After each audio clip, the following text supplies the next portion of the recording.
দেশজুড়ে দুর্নীতিবিরোধী বিক্ষোভের জেরে পদত্যাগ করেছেন সার্বিয়ার প্রধানমন্ত্রী মিলোস ভুসেভিচ। ২৮ জানুয়ারি তিনি পদত্যাগের ঘোষণা দেন।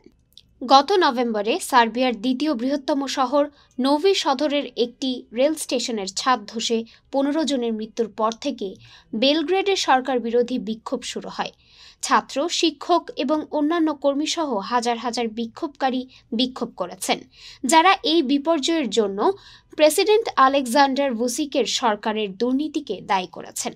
আন্তর্জাতিক একাধিক সংবাদ মাধ্যমের প্রতিবেদন থেকে জানা গেছে, দেশটির ছাত্ররা ২৭ জানুয়ারি রাজধানী বেলগ্রেডের একটি গুরুত্বপূর্ণ রাস্তা অবরোধ করেন।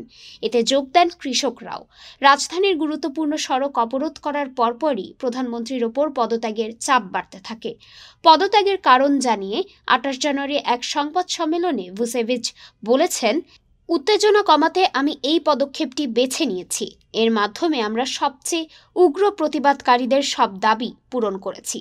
প্রসঙ্গত, ভুসেভিচ ২০২৩ সাল থেকে ক্ষমতাসীন মধ্য ডানপন্থী সার্বিয়া প্রোগ্রেসিভ পার্টির প্রধান। ডেস্ক রিপোর্ট, আজ বার্তা, ঢাকা।